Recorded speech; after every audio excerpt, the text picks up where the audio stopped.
আচ্ছা, আমি কি তোমাদেরকে ভাষাগত বিষয় দেখাতে হবে, না তোমরা পারবা লেখার বিষয়টা? লেখার বিষয়টা মানে গুছিয়ে লেখার বিষয়টাকে আমাকে আর দেখাতে হবে, না পারবা তোমরা? একটু রেসপন্স করো,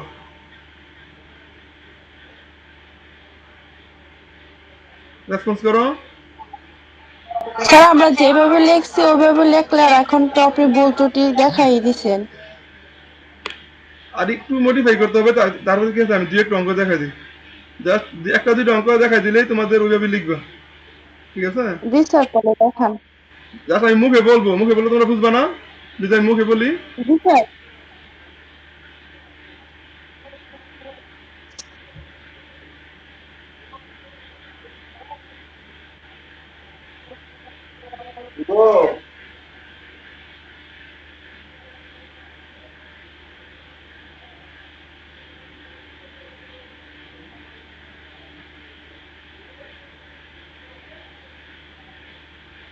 কোথায় চলে গেলাম?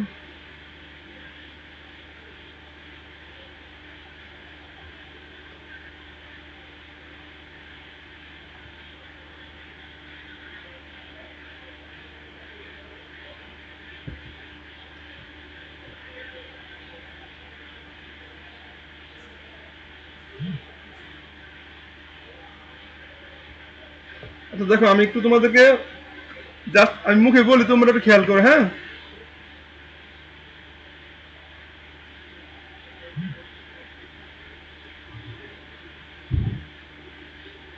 দেখো এখানে এই যে এই অঙ্কগুলোর ক্ষেত্রে কি করবা, যে সংখ্যাগুলোর ক্ষেত্রে কি করবা, সংখ্যাগুলোর ক্ষেত্রে প্রথমে লিখবা প্রদত্ত অঙ্ক সমূহ।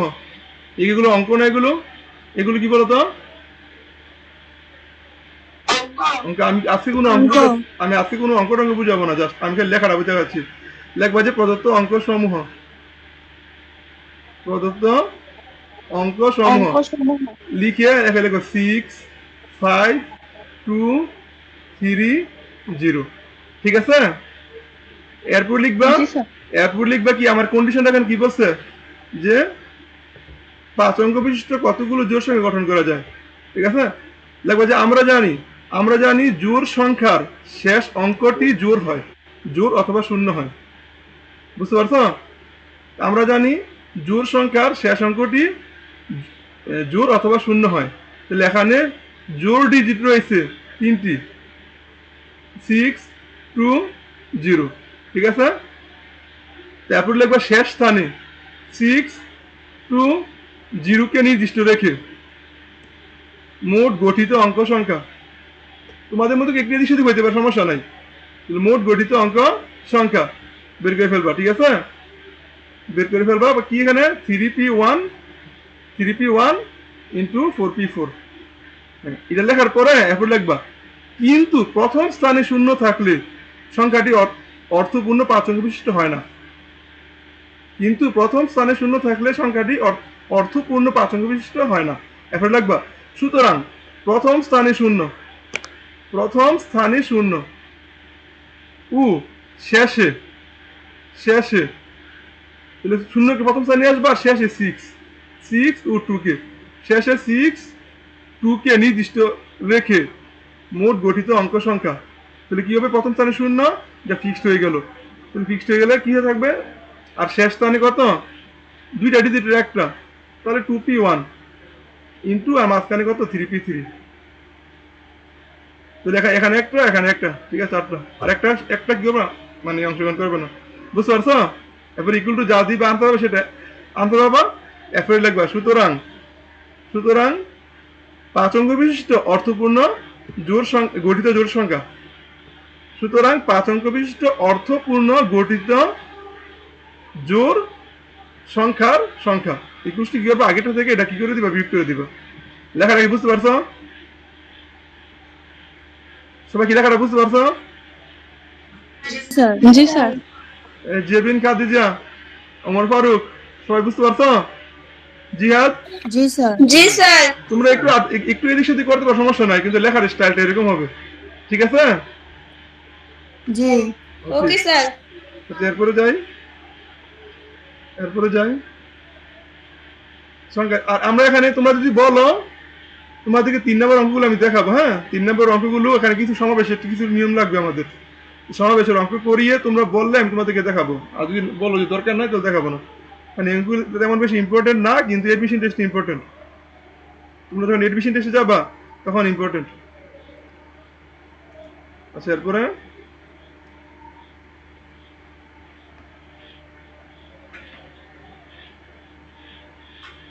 আচ্ছা এখানে দেখো, এখানে কি এই যে এখানে তোমাদের এখানে একটু ঝামেলা আছে। এখানে তোমরা এই অঙ্কগুলো লেখাতে প্রথমে লেখা প্রদত্ত শব্দ। প্রথমে কি লিখবা?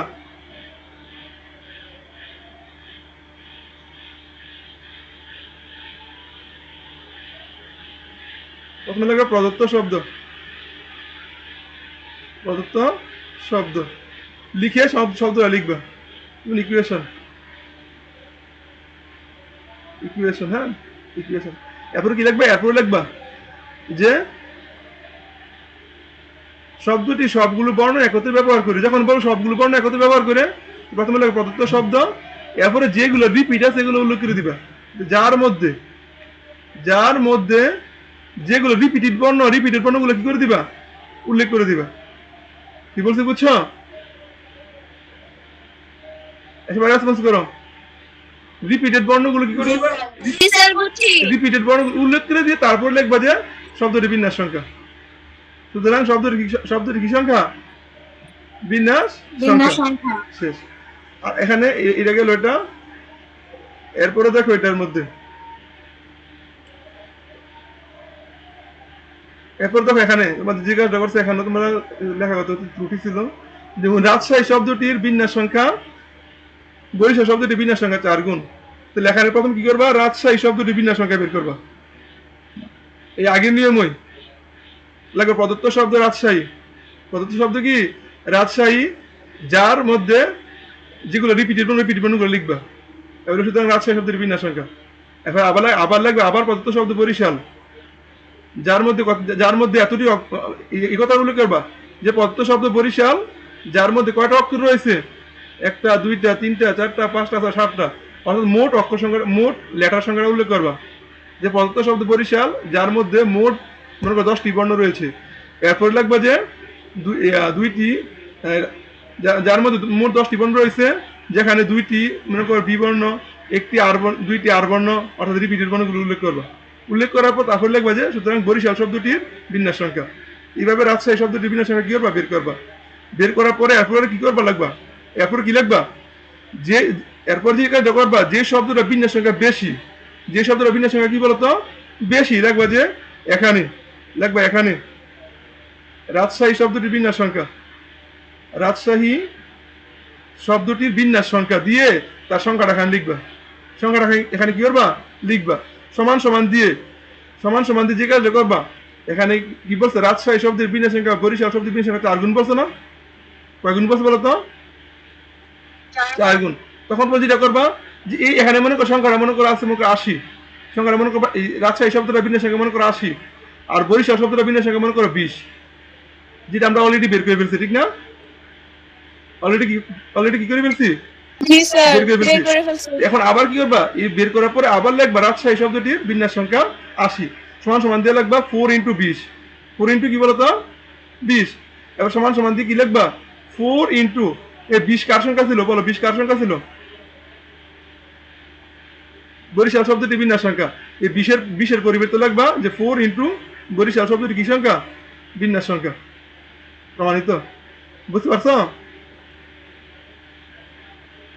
জি স্যার। সবাই কি বুঝতে পারছো বিষয়টা? জি স্যার। মানে এই জিনিসটা সুন্দর করে লাইনে তোমাদেরগুলো হয়েছে, আর বলে দিই তোমরা ওইগুলো লিখলে তোমাদেরকে নাম্বার কম দিতে পারবে না, ঠিক আছে? নাম্বার তোমাদের দিতে হবে, তা কিন্তু আমি যা সৌন্দর্যের জন্য বলে দিচ্ছি, সৌন্দর্যের জন্য। কারণ তোমরা তো অঙ্কগুলো ভালো করে বুঝে গেছো, সুতরাং একটু এখন আবার একটু হাতে লেখাটাতে মনোযোগ দিবা। আগে হইলো তোমার বুঝা, তারপরে মানে গুছানোর মধ্যে। আচ্ছা, এরপরে দেখো এখানে যে এখানে কি করবা? আগের মতো লাগবা যে প্রদত্ত শব্দ ম্যাথমেটিক্স। প্রদত্ত শব্দ কি? ম্যাথমেটিক্স, যার মধ্যে 10টি অক্ষর রয়েছে।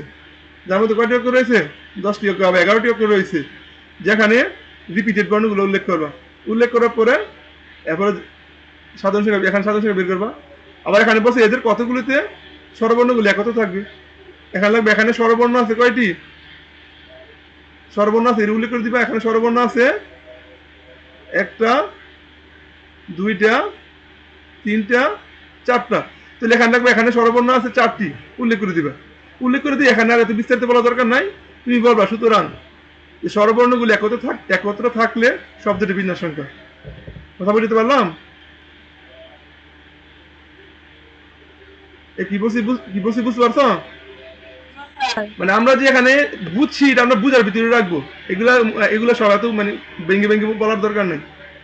আবার লোক এখানে প্রদত্ত শব্দ ম্যাথমেটিক্স, ঠিক আছে। এরপরে মোট সাধারণ সংখ্যা দিবে, এরপরে যার মধ্যে মোট 10টি অক্ষর রয়েছে আর রিপিটেড বর্ণ লিখবা, সুতরাং সাধারণ সংখ্যা বের করবা। এরপরে এটা করার পরে যে কতগুলিতে স্বরবর্ণগুলি একত্র থাকবে, এরপরে কি লিখবা? যেখানে স্বরবর্ণ আছে কয়টি? 4টি। এটা আলাদা করে মার্ক করে উল্লেখ করে দিবা। এরপরে সুতরাং যে স্বরবর্ণগুলি একত্র থাকলে শব্দটি বিন্যাস সংখ্যা ইকুয়ালস টু সূত্র অ্যাপ্লাই করে ফেলবা, ঠিক আছে। সূত্র অ্যাপ্লাই করে ফেলবা। এরপর আমি বলি আমি যেভাবে বলছি তোমাদের এরকম করতে বিষয় তা না, আমি তোমাদেরকে ধারণা দিতেছি এভাবে লিখবা আর কি। দিয়ে দিচ্ছে দেখো এগুলো কোনো সমস্যা নেই। তাহলে মোটামুটি বাকিগুলো তো পারবা, সবগুলোর জন্য একই কথা, সবগুলোর জন্য। আর যেখানে বলবে স্বরবর্ণগুলো একত্র থাকবে না, যেখানে আমাদেরকে বলবে স্বরবর্ণগুলো একত্র থাকবে না, সেখানে আমরা কি করব? সেখানে আমরা আগে একত্র রেখে বের করব। এরপরে আবার কি করে দেবো? এই টোটাল বিন্যাস সংখ্যা থেকে একত্রটা বিয়োগ করে দেবো। তাহলে প্রথমে আগে মোট বিন্যাস সংখ্যা বের করবো। লাগবে যে প্রদত্ত শব্দ ম্যাথমেটিক্স, যার মধ্যে 10টি বর্ণ রয়েছে, যেখানে রিপিটেড বর্ণগুলো এগুলো উল্লেখ করবা। সুতরাং শব্দটি মোট বিন্যাস সংখ্যা গেল। এরপরে লাগবে যে এখানে স্বরবর্ণ রয়েছে 4টি, লিখবা স্বরবর্ণ রয়েছে করে 4টি, এবং স্বরবর্ণগুলোকে একত্রে রেখে শব্দটি বিন্যাস সংখ্যা বের করবা। সুতরাং স্বরবর্ণগুলোকে একত্রে না রেখে শব্দটি বিন্যাস সংখ্যা, মোট বিন্যাস সংখ্যা থেকে একত্রে রেখে বিন্যাস সংখ্যা বিয়োগ করে দিবা। এই স্টেপ লেখা, হ্যাঁ, এটা শেষ।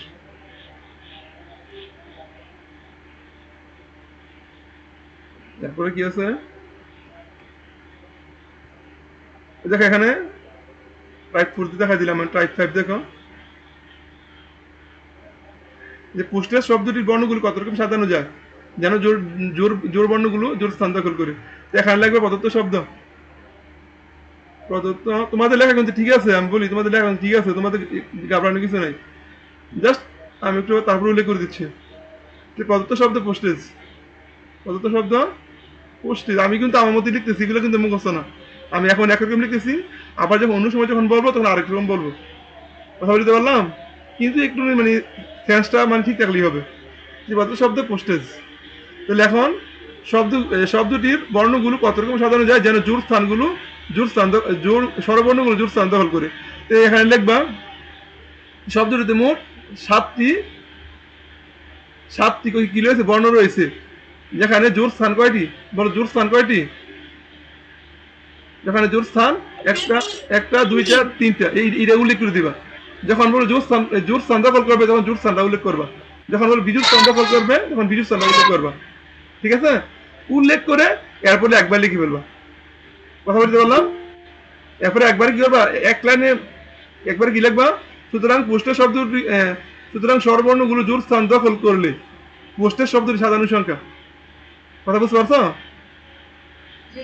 সুতরাং স্বরবর্ণগুলো জোর স্থান দখল করলে পোস্টের শব্দ সাধারণ সংখ্যা। তো তোমার কাজ কি? এখানে প্রদত্ত শব্দ পোস্টের শব্দটিতে মোট 7টি বর্ণ রয়েছে, যেখানে 7টি বর্ণ রয়েছে, যেখানে স্বরবর্ণ 3টি। স্বরবর্ণ কয়টি? 3টি, এবং জোর স্থান 3টি, এবং জোর স্থান কয়টি? 3টি। তোমার কাজ হলো এতটুকু আইডেন্টিফাই করে দাও। এখন এখানে কি হবে কি হবে না হবে এগুলো তোমার কোনো বলা দরকার নাই। তুমি কি করবা? তুমি বলবা যে সুতরাং পোস্টের শব্দটিকে সাজানো যায়, পোস্টের শব্দটি সাধারণ সংখ্যা যেখানে স্বরবর্ণগুলো জোর স্থান দখল করে, ইকুয়ালিটি দিয়া মানে তুমি বুঝবে যা লেখা তা লিখে ফেলবা, ঠিক আছে। আশা করি বাকি সব পারবা, ঠিক না? তারপরে কি আছে? ইমিডিয়েট। মনে করো এখানে যে ইমিডিয়েট শব্দটির সবকটি বর্ণে কতগুলো সাজানো যায়, এটা বুঝছি কিভাবে করবা। কতগুলোতে প্রথম ও শেষে টি থাকবে, এখানে লিখবা। সুতরাং প্রথমে টি ও শেষে এ কে নির্দিষ্ট রেখে শব্দটি সাধারণ সংখ্যা একবার সূত্রে অ্যাপ্লাই করে ফেলবা। এরপর আবার দেখো এখানে যে ক্যালকুলাস শব্দটি বর্ণগুলোকে একত্রে নিয়ে কত প্রকার সাজানো যায় এটা হলো শিখে ফেলছো। এই বিন্যাসগুলোর কতগুলোতে প্রথম ও শেষে একই অক্ষর থাকবে। এখানে কি করবা, লিখবা যে এখানে একই অক্ষর রয়েছে, প্রথমে এটা করবা, ঠিক আছে, এটা করবা আগের নিয়মে, যে প্রদত্ত শব্দ ক্যালকুলাস, প্রদত্ত শব্দ ক্যালকুলাস যার মধ্যে এতটি অক্ষর রয়েছে, এতটি এতটি মানে রিপিটেড বর্ণগুলো উল্লেখ করবা, সুতরাং শব্দটি বিন্যাস সংখ্যা। এরপর লিখবা এখানে 2টি সি, 2টি ইউ, 2টি এস রয়েছে। তারপরে প্রথমে সি, যেহেতু শব্দটির প্রথমে ও শেষে একই অক্ষর থাকবে, সুতরাং প্রথমে ও শেষে সি কে নির্দিষ্ট রেখে শব্দের সাধারণ সংখ্যা, প্রথমে ও শেষে এল কে নির্দিষ্ট রেখে শব্দের সাধারণ সংখ্যা, প্রথমে ও শেষে ইউ কে নির্দিষ্ট রেখে শব্দের সাধারণ সংখ্যা, তারপর 3টা যোগ করে দিবা। ঠিক আছে, এখানে কিন্তু এরকম হইতে পারে যে আগেরটা মতো থাকতে পারে। ওকে, শেষ।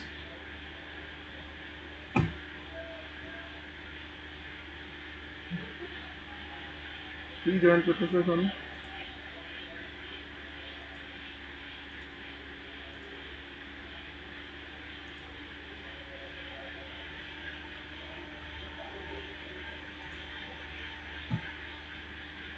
তাহলে কি আমরা সাজানো সাজানো কি আমরা বুঝেছি? আমরা সাজানো লিখতে পারবো এখন? জি স্যার। যাদের হালকা হালকা একটু সমস্যা ছিল তারা কি ক্লিয়ার? জি স্যার। আর তোমাদের লেখা দেখেছি, তোমাদের লেখা মোটামুটি ঠিক আছে সবকিছুই, জাস্ট আমি যেভাবে বলছি এগুলো একটু জাস্ট কারেকশন করে নিও, লেখাটা সিকোয়েন্সটা ঠিক করে নিও, তাইলেই হবে। এরপর তোমরা যেভাবে লিখছো এভাবে লিখলে সমস্যা নাই, কারণ সৃজনশীলের যুক্ত। আমরা তো বোর্ডের খাতা, আমি একবার গত বছর বোর্ডের খাতা কেটেছি, খাতার মধ্যে কোনো লেখাই থাকে না, বুঝতে পারছো? আমরা খালি যা দেখি যে কোন সঠিক লেখা আছে কিনা, লেখা থাকলে ফুল নাম্বার দিয়ে দেয়, বেশিরভাগ খাতা খালি খাতা, কোনো লেখা নাই। আর যা কিছু লিখছে উল্টা পাল্টা, কোনো প্রাসঙ্গিক কোনো কিছু লেখা নাই।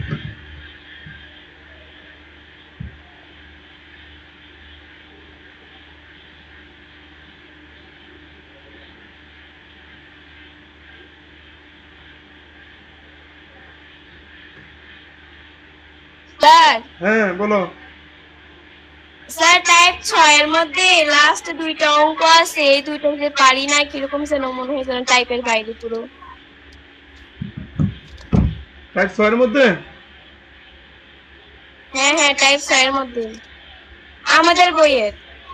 তোমাদের বই এটা? তোমাদের বই এটা? না স্যার মিলে না যে বুঝি কিছু। তোমাদেরটা একটু পুরাতন বই, দেখো তো এরকম হলে তো এখানে আছে কিনা, দেখো তো অঙ্কটা, দেখো তো আমি এখানে আছে কিনা টাইপ 6 এর মধ্যে।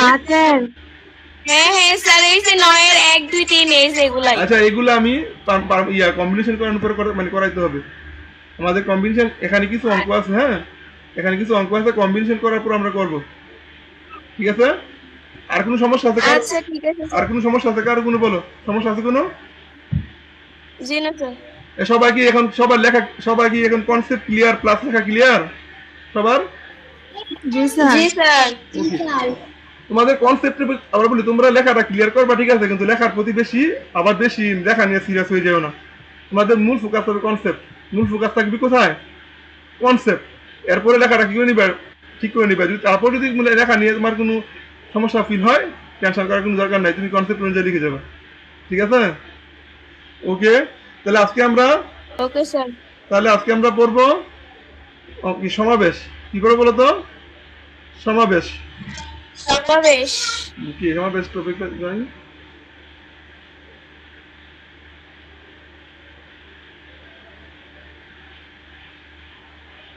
চ্যাপ্টার 5B, হ্যাঁ চ্যাপ্টার 5B।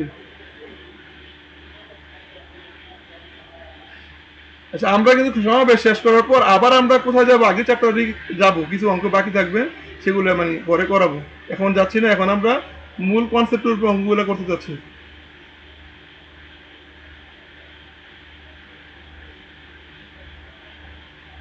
আচ্ছা, সমাবেশ বিষয়টা কি? সমাবেশ বিষয়টা কি একজন বলো তো? এখানে জাস্ট বাছাই করবো, কোন সাজাবো? কোনো সাজাবো? জি না, সাজাবো না। সাপোজ মনে করো আমাকে বলা মানে মনে করো আমাকে 15টা বল দেওয়া আছে, 15টা বিভিন্ন কালারের কি দেওয়া আছে? বল দেওয়া আছে। আমাদেরকে বলতে পারে যে 15টা বিভিন্ন কালারের বল থেকে 10টা বল কতভাবে বাছাই করা যায়। তো আমার কাজ হচ্ছে 15টা থেকে 10টা করে নিব জাস্ট। ওই 10টা তারা কিভাবে থাকবে সেটা কোনো কি না দেখার বিষয় না। 10টা কিন্তু তাদের মধ্যে নিজেদের মধ্যে আবার বিন্যস্ত করে থাকবে। কিন্তু সমাবেশের ক্ষেত্রে তারা কিভাবে থাকবে, প্রথমে কোন বলটা থাকবে, এরপরে কোন বলটা থাকবে, এরপরে কোন বলটা থাকবে, এরপরে কোন বলটা থাকবে, সেটা দেখার কোনো বিষয় না। জাস্ট 10টা বল আমি কতভাবে নিতে পারি সেটা হলো বিষয়। বুঝতে পারছো? জি স্যার। হ্যাঁ, আমাদের কিছু কিছু ক্ষেত্রে কিন্তু সমাবেশ এবং কম্বিনেশন একসাথে ইয়া সমাবেশ এবং বিন্যাস একসাথে ঘটবে। ঠিক আছে? বিন্যাস এবং সমাবেশ একসাথে কাজ করতে হবে। ওইগুলো আমরা আগে সমাবেশের কনসেপ্টটা ক্লিয়ার করে নেই, তারপর আমরা ওইটাতে যাবো। হ্যাঁ, এরকম কিছু অঙ্ক আমাদের 5-এর এতে আছে। কিন্তু আমরা যে অঙ্কগুলো করে ফেলছি আমরা বোর্ডের জন্য প্রিপেয়ার্ড। বোর্ডে আমাদেরকে বিন্যাসে কোনো অঙ্ক দিয়ে আটকাতে পারবো না। বিন্যাসে সব অঙ্ক আমরা বোর্ডের জন্য পারবো।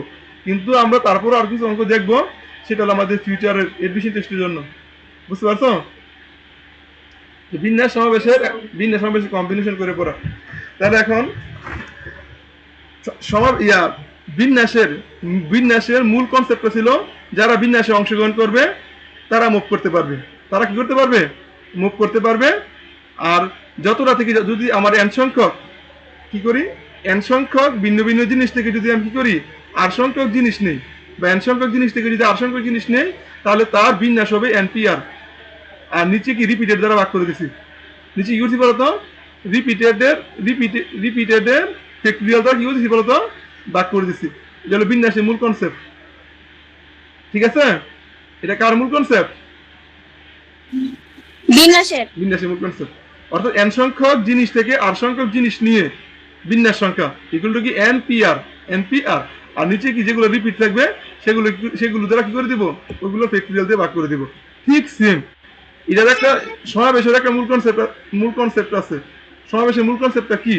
সমাবেশের মূল কনসেপ্টটা হইল এন সংখ্যক জিনিস থেকে, দেখো, এন সংখ্যক জিনিস থেকে আর সংখ্যক জিনিস বাছাই করার উপায়। আর সংখ্যক জিনিস বাছাই করার উপায়। জিনিস বাছাই আমরা জাস্ট বাছাই করবো, আমরা সাজাবো না। আমরা জাস্ট কি করবো বলতো? বাছাই করবো। আমরা কি সাজাবো না, শুধু বাছাই করবো। তাহলে এন সংখ্যক জিনিস থেকে আর সংখ্যক জিনিস বাছাই করার উপায় এনসিআর। বুঝতে পারছো? ওইখানে ছিল এনপিআর, আর এখানে কি বলতো? এনসিআর। এটাই সূত্র, এখানে সূত্র এটাই। ঠিক আছে? যদি বলি যে 10টা জিনিস থেকে, আমরা কি বলি যে 10টা থেকে 5টা বাছাই করবো কিভাবে বলতো? তাহলে 10C5। ঠিক আছে? 10C5। আর যদি বলে 10টা থেকে 5টা নিয়ে সাজাবো কত পাবে? তাহলে 10P5। আর বাছাই করতে বললে কি বলতো? 10C5। সবাই ক্লিয়ার? কার কোন সমস্যা আছে?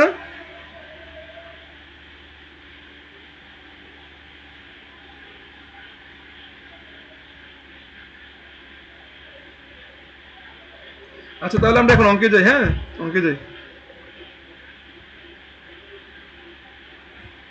এই ওমর ফারুক, জিহাদ, ক্লাসে আসো? জি স্যার। বুঝতেছো? জি। ওকে, তাহলে আচ্ছা আমরা তাহলে টাইপ 3 থেকে আগে স্টার্ট করি। টাইপ 3 থেকে।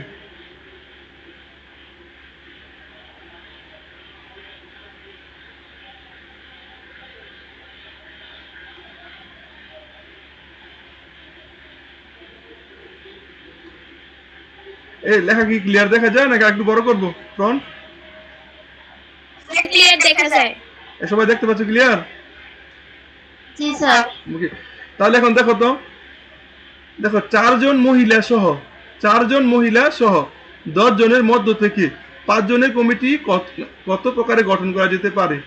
দেখো তো, আমাদের একটা 10 জনের একটা গ্রুপ আছে, মানে মানুষ আছে। এখন দেখো 10 জনের একটা কি আছে, একটা মানে লোক সংখ্যা আছে, যেখানে 4 জন কি বলতো? 4 জন কি মহিলা। 4 জন হইলো মহিলা হইলো কয়জন? 4 জন। তাহলে বলতো পুরুষ কয়জন? বলতো পুরুষ 6 জন। তাহলে চারজন মহিলা আর পুরুষ হলো কত? 6 জন। তাহলে আমাকে 4 জন মহিলা দেওয়া আছে আর 6 জন পুরুষ দেওয়া আছে, দিয়ে বলছে আমাকে একটা কমিটি গঠন করতে বলছে। কি গঠন করতে বলছে বলো তো? কমিটি। কমিটির মধ্যে মেম্বার থাকবে কয়জন? 5 জন। কমিটির মধ্যে মেম্বার থাকবে কয়জন? 5 জন। 5 জন। কিন্তু কন্ডিশন দিতে 5 জনের কমিটি গঠন করব, কিন্তু ওই কমিটির মধ্যে কমপক্ষে একজন মহিলা রাখতেই হবে। কমপক্ষে একজন মহিলা কি করতে হবে? রাখতেই হবে। কমপক্ষে একজন, একে কম রাখা যাবে না, কিন্তু একে বেশি রাখলে সমস্যা নাই। বুঝতে পারছো? এই প্রশ্নটা বুঝতে পারছো? অঙ্ক প্রশ্নটা বুঝতে পারছো? মানে আমাকে টোটাল 10 জন সদস্য দেওয়া আছে, যার মধ্যে 4 জন মহিলা 6 জন পুরুষ। এখন আমাকে বলছে 5 জনের একটা কমিটি গঠন করতে, যে কমিটির মধ্যে কমপক্ষে একজন মহিলা থাকবে। এখানে কথা কয় এরকম আসতে পারে, বলবে কমপক্ষে। কমপক্ষে যদি বলে তাহলে কমপক্ষে তাহলে একজন থাকবে, তাহলে একজন থাকতেই হবে। তাহলে একের বেশি থাকলে কোনো কি নাই, সমস্যা নাই, কিন্তু একের কম থাকা যাবে না। আবার বলতে পারে যে কমপক্ষে বলবে না, বলবে যে 5 জনের একটি কমিটি গঠন করো, যেখানে একজন মহিলা থাকবে। যেখানে কয়জন মহিলা থাকবে? একজন। মানে কমপক্ষেও নাই, বেশি পক্ষেও নাই, কোনো কিছু নাই। বলা আছে যে 5 জনের একটি কমিটি গঠন করো, যেখানে একজন মহিলা থাকবে। মানে এরকম থাকলে বুঝাবে খালি একজনই, একের কমও থাকতে পারবে না, একের বেশিও কি থাকতে পারবে না। বুঝতে পারছো? আবার বলতে পারে যে 5 জনের একটি কমিটি গঠন করো, যেখানে সর্বোচ্চ একজন মহিলা থাকবে। সর্বোচ্চ একজন মহিলা থাকবে, সর্বোচ্চ দ্বারা কি বোঝায়? যে সর্বোচ্চ একজন থাকতে পারবে, তার বেশি থাকতে পারবে না। তার চেয়ে কম থাকলে কোনো কি নাই, সমস্যা নাই। বুঝতে পারছো ভাষাগত ল্যাঙ্গুয়েজটা? মানে কমপক্ষে মানে সর্বোচ্চ একজন থাকতে পারবে, সর্বোচ্চ একজন মানে কি না থাকলে কোনো সমস্যা নাই, কিন্তু তুমি যদি রাখো তাহলে একজন রাখতে পারবা, তার বেশি রাখতে পারবে না। বুঝতে পারছো? মানে সর্বোচ্চ একজন কথাটা মানে কি, তুমি যদি রাখো তাহলে একজন রাখতে পারবা, কিন্তু না রাখলে কোনো কি নাই, সমস্যা নাই। তাহলে এখন এই 3টা জিনিস কিন্তু গুরুত্বপূর্ণ আমাদের এই সমাবেশের ক্ষেত্রে। খালি কথা হয় কমপক্ষে থাকবে, না হয় কোনো কমপক্ষ থাকবে না, সর্বোচ্চ থাকবে না, আর না সর্বোচ্চ থাকবে। এই 3টা যে কোনো একটা কথা থাকবে। তাহলে কমপক্ষে বলতে কি বুঝাবে? যে কমপক্ষে 2 জন, তার মানে তোমাকে 2 জন একটু রাখতে হবে, এর বেশি রাখলে কোনো কি নাই, সমস্যা নাই। বুঝতে পারছো? আর যদি বলে যে কমপক্ষেও নাই, বেশি মানে সর্বোচ্চও নাই, যে 2 জন ইনক্লুড থাকবে, যে 5 জনের কমিটি গঠন করো, যেখানে 2 জন মহিলা থাকবে। তার মানে এখানে 2 জনের কমও রাখা যাবে না, 2 জনের বেশিও কি রাখা যাবে না, যার 2 জনই রাখতে হবে। ঠিক আছে? আবার যদি বলে সর্বোচ্চ 2 জন থাকবে, তার মানে কি 2 এর বেশি থাকতে পারবে না, 2 এর কম থাকলে কোনো কি না, সমস্যা নাই। সবাইকে দুটো বুঝছো? জি স্যার। ওকে, তাহলে আমরা অঙ্কটা একটু দেখি।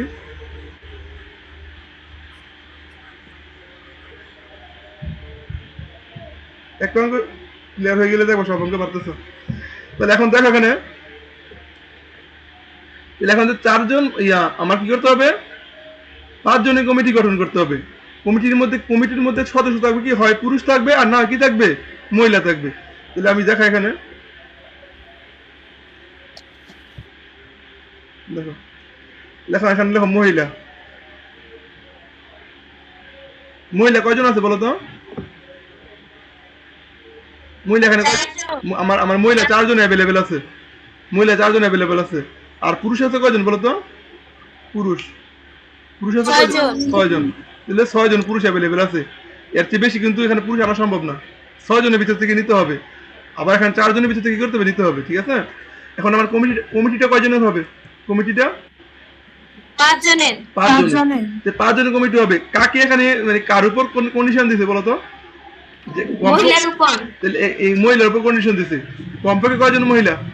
কমপক্ষে কয়জন? এই যে যেখানে কন্ডিশন সেখান থেকে স্টার্ট করবা। তাহলে আমি কি করতে পারি? একজন মহিলা নিতে পারি। একজন মহিলা নিলে 5 জনের কমিটি গঠন করতে হলে আর কয়জন পুরুষ লাগে? 4 জন। এই একটা প্রসেসে কি করতে পারি? আমি কমিটিটা গঠন করতে পারি। একজন মহিলা নিলাম আর 4 জন কি নিলাম? পুরুষ নিলাম। এগুলো একটা প্রসেস। আরেকটা প্রসেস কি করতে পারি বলতো? 2 জন মহিলা নিতে পারি। আর 2 জন যদি মহিলা নিতে তাহলে পুরুষ নিবে কয়জন? 3 জন। আরো একটা প্রসেস নিতে পারি না? আমি 3 জন মহিলা নিতে পারি, তাহলে পুরুষ নিবে কয়জন? 2 জন। আরো একটা কাজ করতে পারি, আমি 4 জন মহিলা নিতে পারি, পুরুষ নিব কয়জন? একজন একজন। একজন। এরপর আরেকটা কাজ করতে পারি, আমি 5 জন মহিলা নিতে পারি, তাহলে পুরুষ নিব কয়জন? নিব না, কেন নিব না? আর 5 জন তো অলরেডি হয়ে গেছে। কি 5 জন হয়ে গেছে? মহিলা কেন 5 জনের মহিলা কেন নিতে পারবো না সেটা বলো। এখানে তো মহিলা আছে 4 জন। হ্যাঁ গুড, এখানে মহিলা আছে 4 জন, আছে 4 জন। তাহলে এখানে মহিলা যে 4 জন আছে আমি কি আরেকজন বানায় আনতে পারবো? সরি, হ্যাঁ, এখানে মহিলা আছে কয়জন? 5 জন।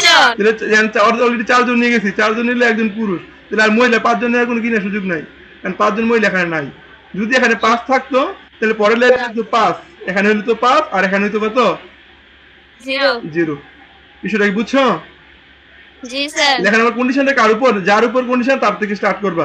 এখানে বলছে যে কমপক্ষে একজন মহিলা, কমপক্ষে একজন কি মহিলা, তাহলে একজন মহিলা থাকবে, একের বেশি থাকলে কোনো কি নাই, সমস্যা নাই। সমস্যা নাই। তা কি দিয়ে বাকিটা অটোমেটিক, পুরুষেরটা অটোমেটিক আসবে, পুরুষেরটা কি অটোমেটিক আসবে। তাহলে আমরা কি করতে পারি, এই চার ভাবে বাছাই করতে পারি। এটা হলো 1 নাম্বার, এটা হলো 1 নাম্বার প্রথম হয়ে, এটা হলো দ্বিতীয় হয়ে, এটা তৃতীয় হয়ে, এটা চতুর্থ হয়ে, এই 4 ভাবে বাছাই করতে পারি না?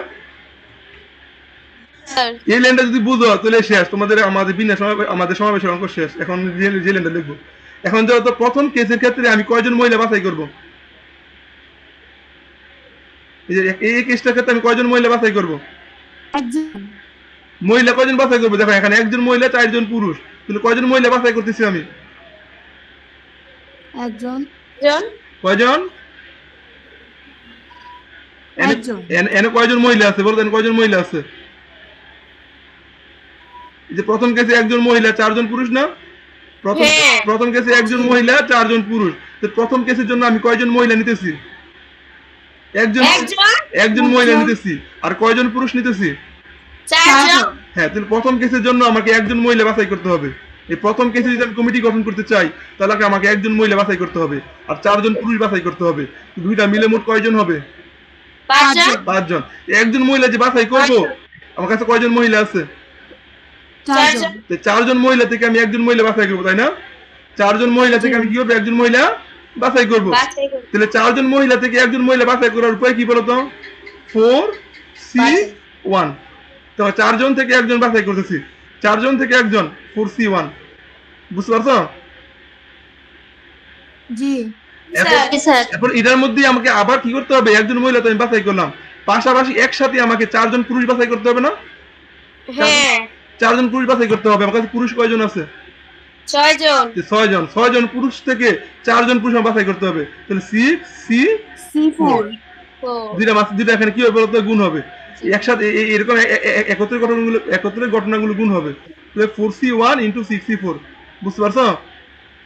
জি স্যার এরপরে দেখো দ্বিতীয় কেসে, দেখো এগুলো প্রথম কেসে বাছাই সংখ্যা, এই প্রথম কেসে বাছাই সংখ্যা গেল এটা।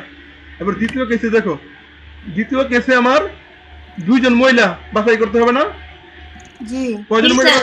2 জন মহিলা বাছাই করতে হবে। আর পুরুষ কয়জন বাছাই করতে হবে? 3 জন 3 জন। 2 জন মহিলা যে আমি বাছাই করবো, আমার কাছে কয়জন মহিলা আছে? 4 জন 4 জন থেকে 2 জন বাছাই করবো, 4C2 ইন্টু পুরুষ কয়জন বাছাই করবো? 3 জন। কয়জন পুরুষ আছে? 6 জন 6C3। দেখো এটা কিন্তু একভাবে 5 জন বাছাই করছি, এটা আরেকভাবে 5 জন বাছাই করছি। বুঝতে পারছো? জি স্যার। এরপরে 3 নাম্বার কেসে দেখো একদম সেম ভাবে, এটার জন্য কি হবে? 4C3। এটার জন্য কি বলতো? 4C3 তারপর ইন্টু 6C2। এরপর এটার জন্য কি হবে? 4C4 into 6C1। বুঝতে পারছো? তারপর সবগুলো কি হবে বলো তো? সবগুলো কি হবে? যোগ হবে। সবগুলো কি হবে বলো তো? যোগ হবে। বুঝতে পারছো? জি কারণ এটা একবার বাছাই করছি, এখানে একটা সংখ্যা পাবা, মনে করে আবার এখানে সংখ্যা পাবা একটা, এবার এটা আরেকবার বাছাই করেছি, এটা আরেকবার বাছাই করেছি, এটা আরেকভাবে কি করেছি? বাছাই করেছি। এটা কিন্তু একটা ভিন্ন বাছাই, এটা কিন্তু একটা বাছাই প্রক্রিয়া, এটা আরেকটা ভিন্ন বাছাই প্রক্রিয়া, এটা আরেকটা ভিন্ন বাছাই প্রক্রিয়া, এটা আরেকটা ভিন্ন বাছাই প্রক্রিয়া। যখন ভিন্ন ভিন্ন বাছাই প্রক্রিয়া হবে তখন এগুলো কি করতে হবে? যোগ করতে হবে। কিন্তু প্রথম দুইটা গুণ করছি না, কিন্তু এই দুইটা কি করছি? গুণ করছি না? এই দুইটা কি করছি বলতো? কেন গুণ করছি? এটা কিন্তু একটা বাছাই প্রক্রিয়া, আমার কমিটি 5 জনের। কমিটি কয়জনের? 5 জনের। 5 জন। দেখেন এখানে একজন, এখানে 4 জন, 5 জন। তাহলে একটা বাছাই প্রক্রিয়ার ভিতরে আছে না এটা? হ্যাঁ। যখন একটা বাছাই প্রক্রিয়ার ভিতরে থাকবে তখন হবে গুণ, আর যখন ভিন্ন ভিন্ন বাছাই প্রক্রিয়া হবে তখন হবে কি? যোগ। তোমরা কিভাবে বুঝবা যে কোনটা একটা বাছাই প্রক্রিয়া, কোনটা ভিন্ন ভিন্ন বাছাই প্রক্রিয়া? এটা বুঝার উপায় হলো তোমার দেখবা যে তোমার কমিটিটা কয়জনের। তোমার কমিটি যদি 5 জনের হয়, দেখবা যে এই দুইটা যোগ করে যদি 5 হয়, তাহলে মনে করবা যে এটা একটা বাছাই প্রক্রিয়া। আবার দেখো এখানেও 5, এখানেও মিললে 5, আমাদের 5 জনের কমিটি এখানে 5 হয়ে রয়েছে, এখানেও 5 হয়ে রয়েছে, এখানে 5 হয়ে রয়েছে, এখানে 5 হয়ে রয়েছে। তাহলে এগুলো ভিন্ন ভিন্ন বাছাই প্রক্রিয়া। বুঝতে পারছো? জি স্যার। তাহলে কি ভিন্ন ভিন্ন বাছাই প্রক্রিয়া আর ভিন্ন ভিন্ন বাছাই প্রক্রিয়া কোনটা আর কোনটা একটার ভিতরে বাছাই প্রক্রিয়া, এটা কি বুঝতে পারছো না? জি স্যার। কখন গুণ হবে কখন ভাগ হবে সেটা বুঝতে পারছো? জি স্যার। কখন গুণ হবে কখন যোগ হবে? যখন একটা বাছাই প্রক্রিয়ার ভিতরে হবে তখন যোগ হবে, আর যখন ভিন্ন ভিন্ন বাছাই প্রক্রিয়া হবে তখন কি হবে? গুণ হবে। ঠিক আছে? তাহলে এখন দেখো এই অঙ্কগুলো যখন আসবে, দেখো এই অঙ্কগুলো যখন আমাদের আসবে, আমরা তাহলে কি করবো? আমরা এখানে লিখবো যে এখানে তুমি ইয়া করবা, এই যে প্রথমে সারি করবা। আমি যে গড়টা করছি, যে এখানে মহিলা 4 জন, পুরুষ কয়জন? 6 জন। মহিলা পুরুষ 6 জন। তখন তুমি কি করতে হবে? এই যে তোমার খাতার মধ্যে সুন্দর করে মহিলা লিখবা, সিরিয়ালি মহিলা লিখবা। আমি করছি, এখন কি লিখবা? পুরুষ। এখন কি লিখবা বলতো? পুরুষ। পাশে তার সংখ্যাটা লিখে দিবা, এরপরে তোমার যে এনে কত দিবা, আমি যেটা করছি এনে লিখবা। ঠিক আছে? লিখবা কি বলছি বুঝছো? এটা কি দিবা, যে এটা কি দিবে 1 নম্বর স্টেপ, এটা প্রথম ধাপ। মানে প্রথম স্টেপে 1 নম্বর বাছাই প্রক্রিয়া, 2 নম্বর বাছাই প্রক্রিয়া, 2 নম্বর দিবা। এটা 3 নম্বর বাছাই প্রক্রিয়া দিবা, এটা 4 নম্বর বাছাই প্রক্রিয়া দিবা। লেখা যে 1 এই যে 1 এর ভাবে বাছাই করা যায়, যে এর ভাবে কি করা যায়? বাছাই করা যায়। দেওয়ার নিয়মটা লিখবা। এখন 2 এর ভাবে বাছাই করা যায়, 3 এর নিয়মে বাছাই করা যায়, 4 এর নিয়মে কি বাছাই করা যায়। সুতরাং শেষে মোট বাছাই করা যায়। কথা কি বুঝতে পারলাম? বা মোট কমিটি গঠন করা যায়। যদি বলে যে 1 এর নিয়মে কমিটি গঠন করা যায়, সংখ্যাটা মানে বের করবা। 2 এর নিয়মে কমিটি গঠন করা যায়, বের করবা। 3 এর নিয়মে কমিটি গঠন করা যায়, বের করবা। 4 এর নিয়মে কমিটি গঠন বের করবা। সুতরাং মোট কমিটি গঠন করা যায়। বুঝতে পারছো? সবাই কি তাহমিদা কি লাগছে? তাহমিদা, এরপরে ওমর ফারুক, আদিবা, জি স্যার। খাদিজা। জি স্যার। একজন জয়েন করছো, খাদিজা আক্তার এলমা। কি এটা তোমার রোল কত? স্যার ফার্স্ট ইয়ারের আমেনা। ও এটা আমেনা। খাদিজা তুমি কি আমেনা? জি স্যার। পড়াটা কি বুঝছো? বুঝছো পড়াটা? জি। আচ্ছা, তাহলে আবার দেখো এগুলো সবগুলো অঙ্ক এভাবে, এই যে অঙ্কগুলো সবগুলো এভাবে কাজ করবা, আর কিছু না। তাহলে এখন দেখো তো, যে একটি বিদ্যুৎ উৎপাদন কেন্দ্রে কর্মরত 5 জন প্রকৌশলী ও 4 জন তড়িৎ প্রকৌশলীর মধ্য থেকে 4 জনের একটি গ্রুপ তৈরি করতে হবে।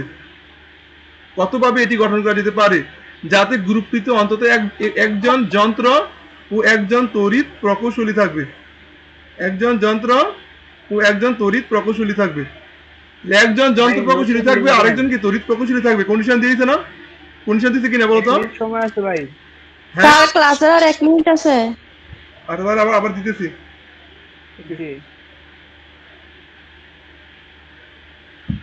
ওকে, তোমার আমি ক্লাসের লিংক দিচ্ছি।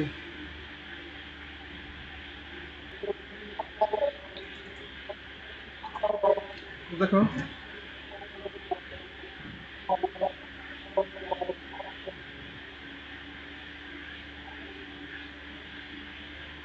তাহলে এখন দেখো তোমাদের কি বলেছে এখানে। আমাদের এখানে টোটাল কতজন লোক আছে বলো তো? এখানে 5 জন। দেখো যন্ত্র প্রকৌশলী আছে 5 জন, আর তড়িৎ প্রকৌশলী আছে কয়জন? 4 জন। তাহলে মোট লোক কয়জন এখানে? 9 জন। 9 জন। আমাদের যে গ্রুপটা তৈরি করতে হবে, সেই গ্রুপের সংখ্যা থাকবে, লোক থাকবে কয়জন বলো তো? 4 জন। 4 জন। কিন্তু কন্ডিশন দিয়ে দিয়েছে যে আমরা আমাদের ইচ্ছা মতো করতে পারবো না। একজন যন্ত্র প্রকৌশলী রাখবে, আর একজন তড়িৎ প্রকৌশলী রাখবে। এমন ভাবে গ্রুপটা তৈরি করতে হবে যে অন্তত একজন যন্ত্র প্রকৌশলী থাকতে হবে, আর আরেকজন তড়িৎ প্রকৌশলী থাকতে হবে। এখানে কথা কি অন্তত আছে না? কথা কি আছে বলতো? হ্যাঁ অন্তত। অন্তত তার মানে কমপক্ষে। মানে একের কম থাকা যাবে না, একের বেশি থাকলে কোনো সমস্যা নাই। বুঝতে পারছো? নাই। আবার জি, স্যার। তড়িৎ প্রকৌশলীর ক্ষেত্রেও একের কম থাকা যাবে না, কিন্তু একের বেশি থাকলে কোনো কি নাই, সমস্যা নাই। বুঝতে পারছো? নাই। তাহলে প্রথমে এখানে কি কাজ করবো বলতো? প্রথমে এখানে আগের মতো গ্রুপটা তৈরি করবা। লাগবে যন্ত্র প্রকৌশলী, লাগবে যে যন্ত্র প্রকৌশলী, এরপরে লাগবে যে তড়িৎ প্রকৌশলী। ঠিক আছে? তড়িৎ প্রকৌশলী লিখবা। লেখার পরে এখানে কি দিবা? আগে একজনের উপর কন্ডিশন দাও। মনে করো যন্ত্র প্রকৌশলী আমাকে কমপক্ষে একজনের কথা বলছে কিনা বলো তো? কমপক্ষে একজনের কথা বলছে যন্ত্র প্রকৌশলী? মুসিবলি জি স্যার। তাহলে এখানে যন্ত্র প্রকৌশলী কমপক্ষে একজন, তাহলে এখানে একজন, এখানে একজন, তাহলে এখানে কয়জন বলো তো? 3 জন। এখানে 3 জন, কারণ আমার মোট গ্রুপে 4 জন থাকবে।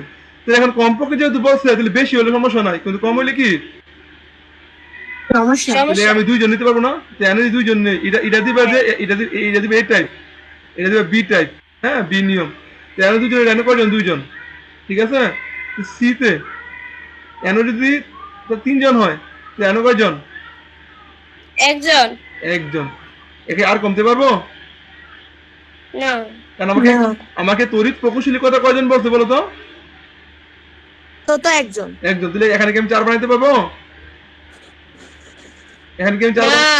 কিন্তু এখানে কিন্তু লোক অ্যাভেলেবেল ছিল। দেখো, যন্ত্র প্রকৌশলী 5 জন, তড়িৎ প্রকৌশলী 4 জন। লোক কিন্তু কি অ্যাভেলেবেল ছিল, লোক অ্যাভেলেবেল ছিল, কিন্তু আমার কন্ডিশন অনুযায়ী কি আর দিতে পারবো না। আর আগেরটার মধ্যে আমার কন্ডিশনে অ্যালাউ করছিল, কিন্তু লোক ছিল না, মহিলা ছিল না, কিন্তু কন্ডিশন অ্যালাউ করছিল। যদি মহিলা থাকতো দিতে পারতাম। তুমি কি বুঝতে পারছো? জি স্যার। এরপর লাগবে যে এ এর নিয়মে সমাবেশ সংখ্যা বা বাছাই সংখ্যা, বি এর নিয়মে সমাবেশ সংখ্যা বা বাছাই সংখ্যা, সি এর নিয়মে সমাবেশ সংখ্যা বা বাছাই সংখ্যা। সুতরাং মোট বাছাই সংখ্যা বা মোট সমাবেশ সংখ্যা বা মোট গ্রুপ সংখ্যা বা মোট গ্রুপ তৈরি করা যাবে। বুঝতে পারছো? এই কি লেখা লেখা ক্লিয়ার? লেখা এই নিয়মে লিখবা, আর নিয়ম তো ক্লিয়ার হয়েছে নাকি? জি। তাহলে তো এই টাইপের অঙ্কগুলো পারবো কিনা? এখানে তো আরেকটা অঙ্ক দেখাই, এখানে আরেকটা অঙ্ক দেখাই। দেখো আমরা 4 নম্বর অঙ্কটা দেখো আমরা করি। 4 নম্বর অঙ্ক, যে 14 জন খেলোয়াড়ের মধ্যে, কয়জন খেলোয়াড়ের মধ্যে? 14 জন খেলোয়াড়ের মধ্যে 5 জন বল করতে পারে, 2 জন উইকেট রক্ষা করতে পারে, অর্থাৎ উইকেট কিপিং করতে পারে। কথা বুঝতেছো? জি স্যার। 14 জন খেলোয়াড়ের মধ্যে 5 জন বল করতে পারে আর 2 জন উইকেট কিপিং করতে পারে। তাহলে তো আমার মোট খেলোয়াড় 14 জন, তাহলে 5 জন বল করতে পারে, 2 জন উইকেট কিপিং করতে পারে। আরো আরো তাহলে 5 আর 2 7 জন হলো না? আরো 7 জন রয়ে গেছে না? হ্যাঁ। এই 7 জন কি করতে পারে? জি, স্যার। 7 জন কি করতে পারে? ব্যাটিং করতে পারে। ব্যাট করতে পারে। কথা বলতে পারলাম? যেহেতু তারা খেলোয়াড়, হ্যাঁ। 5 জন যেহেতু বল করতে পারে আর 2 জন উইকেট কিপিং করতে পারে, তাহলে 7 জন, বাকি 7 জন কি করতে পারে? ব্যাট করতে পারে। এখন বলছে অন্তত একজন উইকেট রক্ষক, অন্তত একজন উইকেট রক্ষক এবং 3 জন বোলার নিয়ে, এবং কয়জন বোলার নিয়ে? 3 জন। 3 জন বোলার নিয়ে 3 জন। কত প্রকারে 11 জনের কমিটি গঠন করা যেতে পারে? কত প্রকারে 11 জনের কমিটি গঠন করা যেতে পারে? বুঝতে পারছো? তাহলে এখন দেখো, তাহলে এখন আমার কমিটিটা গঠন করতে, ক্রিকেট দলটা গঠন করতে হবে কয়জনের? ক্রিকেট দলটা কয়জনের গঠন করতে হবে? 11 জনের। 11 জন। এটা মাথা রাখবা যে আমি যে জিনিসটা গঠন করবো সেটা কয়জন, এটা কিন্তু মাথা রাখতে হবে। তাহলে আমার ক্রিকেট দলটা গঠন করতে হবে 11 জনের। 11 জনের মধ্যে এখানে 3 ক্যাটাগরি খেলোয়াড় থাকবে। বলতে কয় ক্যাটাগরি খেলোয়াড় থাকবে? 3 ক্যাটাগরি। 3 ক্যাটাগরি। এই আগে ক্যাটাগরি লাগবে, তাহলে একটা ব্যাটসম্যান লাগবে, ব্যাটসম্যান। এই ব্যাটসম্যান সংখ্যা কয়জন বলো তো? সংখ্যা কয়জন? 7 জন। 7 জন। এরপরে হচ্ছে কোনো উইকেট কিপার, এনে দিবা উইকেট কিপার। ঠিক আছে? উইকেট আমি যেভাবে লিখি সেভাবে কিন্তু লিখবে খাতার মধ্যে এগুলো। উইকেট কিপার কয়জন বলো তো? কয়জন আছে? 2 জন। 2 জন। এরপরে কি দিবা বলো তো? এরপরে ছিল না বোলার। ঠিক আছে? বোলার কয়জন আছে বলো তো? এখানে বোলার কয়জন আছে? 5 জন। বোলার কয়জন আছে? 5 জন। এরপরে দিবা এ, এখানে দিবা এ নিয়ম, এ এ লিখতে পারো অথবা এরকম ওয়ান দিতে পারো এর নিয়মে। দেখো কন্ডিশন দেওয়াতে কার উপর, কন্ডিশন দেওয়াতে কার উপর অন্তত, কন্ডিশন দেওয়াতে কার উপর অন্তত একজন কি দেওয়া আছে, উইকেট রক্ষক দেওয়া আছে না, একজন উইকেট রক্ষক, তাহলে একজন উইকেট রক্ষক, তাহলে তার উপর এক দাও। আর কার উপর দেওয়া আছে, বলার উপর দেওয়া আছে না, বলার উপর কতজন বলার, বলতো কতজন বলার, তিনজন। তিনজন বলার, তাহলে তিনজন বলার। হ্যাঁ, তাহলে দেখো তো একে আর তিনে চারজন হইলো, তাহলে ব্যাটসম্যান কয়জন বলো তো, 9 জন। ব্যাটসম্যান 9 জন। তোর মাথা খেয়াল রাখবা, তোমরা যে গড়টা যে করবা যাদের উপর কন্ডিশন দেওয়া আছে, এ 9 জন হয় কিভাবে, কে 9 জন বলছো, 9 জন হয়, 7 জন। জি না, জি না। কয়জন, 7 জন, 7 7 জন। জন, কারণ কমিটিটা 7 জন। কমিটিটা কত জনের, 11 জনের। 11 জনের। এই ক্রিকেট দলটা 11 জনের। তাহলে এখন দেখো তোমরা যে কাজটা করবা, যাদের উপর কন্ডিশন দেওয়া তাদেরকে আগে বসাবা, যার উপর কন্ডিশন দেওয়া নাই তাকে নিয়ে চিন্তা করার দরকার নাই, সে অটোমেটিক আসবে। কথা বুঝতে পারছো, যার উপর কন্ডিশন দেওয়া নাই সে অটোমেটিক আসবে, আর যার উপর কন্ডিশন দেওয়া তাকে আমরা বসাবো, বসাইয়া ওটা অটোমেটিক বসাবো। তাহলে এখন খেয়াল করো, কারণ কন্ডিশন আছে দেওয়া আছে, দেখবা এটা কিরকম কন্ডিশন। দেখো তো উইকেট কিপার উপর কন্ডিশন দেওয়া আছে অন্তত একজন, অন্তত কয়জন বলো তো, একজন। তাহলে একের বেশি হলে কোনো কি নাই, সমস্যা নাই, কিন্তু একে কম কম হওয়া যাবে না, ঠিক আছে। তাহলে উইকেট কিপার কি আমি 2 জন নিতে পারি না, আমার কাছে কয়জন আছে, 2 জন আছে না, এখানে একজন নিচ্ছি, তাহলে পরে কয়জন নিতে পারি, 2 জন নিতে পারি না, জি স্যার, পারি। আর দেখো তো বলারের কথা কয়জন বলছে, 3 জন বলছে না। 3 জন। হ্যাঁ, দেখো এখানে আগে পিছে কিছু আছে, সর্বোচ্চ অথবা অন্তত কিছু আছে, জি না, তার মানে এটা 3 জনই, এটা এটা কয়জনই, এটা 3 জনের কম নয়, 3 কমও হতে পারবে না, 3 বেশি হতে পারবে না, বুঝতে পারছো। জি। তাহলে 3 আর 2 5, 3 আর 2 5, ব্যাটসম্যান কয়জন, 6 জন। 6 জন শেষ। এই দুই রকম ছাড়া কি আর কোনো ওয়ে আছে এখানে, দেখো এখানে চাইলে, জি না। এখানে চাইলে কি আমরা 3 নিতে পারবো, এখানে কি 3 নিতে পারবো, এখানে কি 3 নিতে পারবো, দেখো তো উইকেট কিপার কয়জন আছে, উইকেট কিপার কয়জন আছে, 2 জন। 2 জন। আমরা কি 3 জন নিতে পারবো এখানে, জি না। তাহলে এখানে 3 জি না। আর এখানে তো 3 এর বেশি নেওয়ার সুযোগ নাই, এখানে বলা আছে যে 3 জন বলার, কমও না বেশিও না, শেষ। তাহলে এই দুইটা কন্ডিশন ছাড়া এখানে আর কোনো কন্ডিশন এখানে অ্যাপ্লাই করা যায় না। এইটাকে দিবা এ আর এটাকে দিবা বি, অথবা এটাকে দিবা 1, এটাকে দিবা 2, এটাকে দিয়ে মার্ক করে দিবা, লিখে দিবা সামনে। এখন লিখবা যে এর নিয়মে, যে এর নিয়মে বা 1 এর নিয়মে, 1 এর নিয়মে ক্রিকেট দল গঠন করা যায়। লেখার কথা বলতো 7 জন আমরা কিনতেছি বলতো, যে এই যে 1 এর নিয়মে ক্রিকেট দল গঠন করা যায়, তাহলে আমার আছে কয়জন বলতো, ব্যাটসম্যান আছে কয়জন, 7 জন আছে না ব্যাটসম্যান, মা টোটাল। জি স্যার। আর কতজন ব্যাটসম্যান নিতে হবে, 7 জন নিতে হবে না, তাহলে 7 জন থেকে 7 জন নিব, 7C7, 7C7। এবারে উইকেট কিপার কয়জন নিব, উইকেট কিপার, একজন। উইকেট কিপার আছে কয়জন, 2 জন। দেখি 2 জন। 2C1 ইনটু বোলার নিব কয়জন, 3 জন। বোলার আছে কয়জন, 5 জন। 5 জন, 5C3 শেষ। ঠিক 2 এর নিয়মে বা বি এর নিয়মে, বি এর নিয়মে বা ক্রিকেট দল গঠন করা যায়। তো বি এর বলতো আমরা ব্যাটসম্যান কয়জন নেই, ব্যাটসম্যান 6 জন। 6 জন, আমার কাছে ব্যাটসম্যান আছে কয়জন, 7 জন। 7C6 ইনটু বোলার নেই কয়জন, বোলার 2 জন। 2 জন। বোলার আছে কয়জন, সরি বোলার না, 2 জন। উইকেট কিপার আছে কয়জন, 2 জন। এরপরে বোলার নেই কয়জন, 3 জন। বোলার আছে কয়জন, 5 জন, 5C3। এটা কিন্তু একটা সংখ্যা বাবা, এটাকে সংখ্যা বাবা, ক্যালকুলেটর বের করে ফেলবা। সুতরাং মোট 11 জনের কমিটি, মোট 11 জনের মোট টিম গঠন করা যায়, বা মোট টিম গঠন করা যায়, বা মোট 11 জনের টিম গঠন করা যায়। এই সংখ্যাটা আর এই সংখ্যাটা যোগ করে দিবা। তোমরা কি বুঝতে পারছো, বুঝতে পারছো। জি স্যার। জি স্যার। এই ক্লাস আমাদের 10টা বেজে গেছে, ক্লাস কি আর নিব নাকি অফ করে দিব,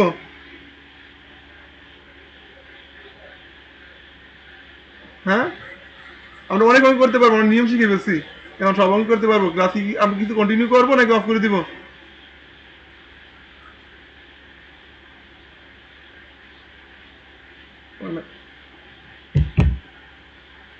কি হলো? স্যার অফ করে দেন আজকের মতো। ওকে, তাহলে ঠিক আছে, তোমরা বাড়ি কাজ তাহলে বুঝে নাও, হ্যাঁ বাড়ি কাজ একটু বুঝে নাও। নাও তাহলে আমাদের বাড়ি কাজ একটু দেখো না তোমরা, বোঝা যায় না।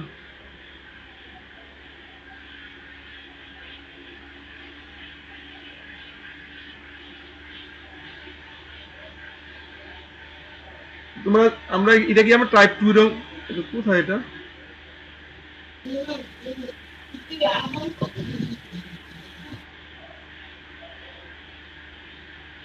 আচ্ছা আচ্ছা,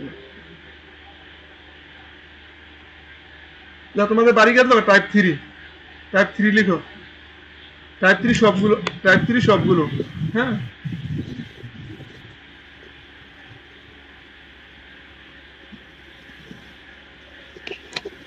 টাইপ 3 সবগুলো। এরপর গল্পের দিকে কি আছে?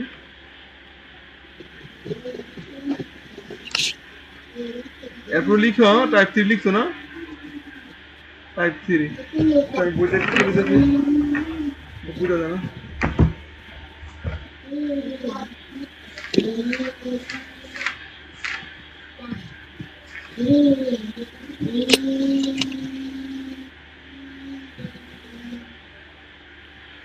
এগুলো টাইপ 4 এর 6 নাম্বার অঙ্কগুলো লেখো, টাইপ 3 সবগুলো, আর টাইপ 4 এর 6 এর 3টে অঙ্ক দেখছো, 6 এর 3টে অঙ্ক এগুলো তোমার বাড়ি কাজ লিখে দেয়। টাইপ 3, টাইপ 3 4 এর সবগুলো, 4 এর সবগুলো, 4 এর সবগুলো, সবগুলো, আর টাইপ 4, টাইপ 4 6 এর 1 2 3, 6 এর 1 2 3, 6 এর 1 2 3। আর লেখার ফরম্যাটটা বোঝানোর জন্য আমি তোমাদেরকে আরেকটা অঙ্ক দেখাই দিচ্ছি, লেখার ফরম্যাটটা তুমি এটা ফলো করতে পারো। সবাই দেখো তো একটু, এই দেখো এখানে, এখানে একটা ফরম্যাট দেখো, এই দেখো ফরম্যাট দেখছো, লেখা ফরম্যাট দেখছো একটা?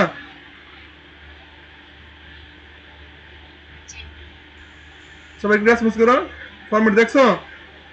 জি স্যার। জি স্যার। আরেকটা দেখাইতেছি, যে কোনো তুমি যে কোনো একটা ফলো করতে পারো। আরেকটা দেখাইতেছি তোমাদেরকে,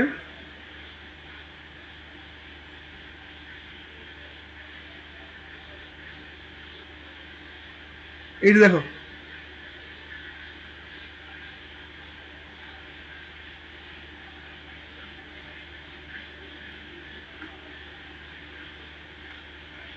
এই যে দেখো ফরম্যাট দেখছো?